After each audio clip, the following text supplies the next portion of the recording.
So I have been here at Casada since I was born, and I was practically raised here, and it is my home. And Billy and I met, and along the line we eventually got married, and I inherited his son as my own, and he is a big part of our current testimony. Yeah, so Liam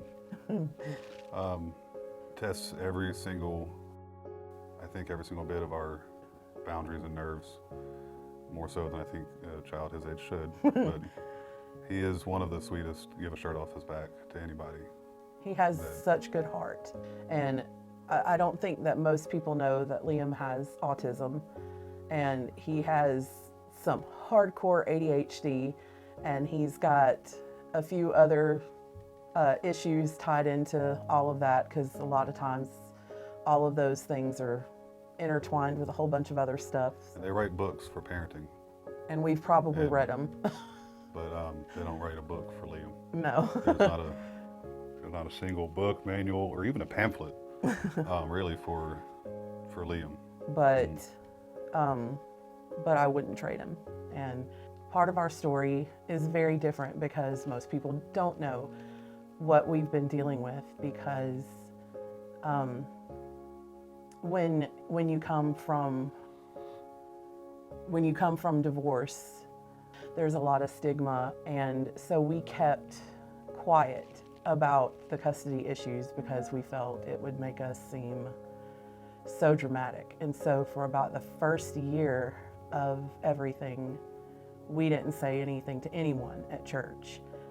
And I think when we actually started opening up, and when people around the church started praying with us and started becoming a part of that journey with us, we could see a huge difference. And we have been shown time after time, every single time a date got pushed back, or something didn't happen the way that we hoped that it would happen, every single time without fail, there has been a blessing that followed it. And 3, 4 lawyers, 2 judges, 7 court dates, and 3 years later, and here we are hoping that it's going to end, in a couple of months. And we will finally be able to give Liam some sort of closure,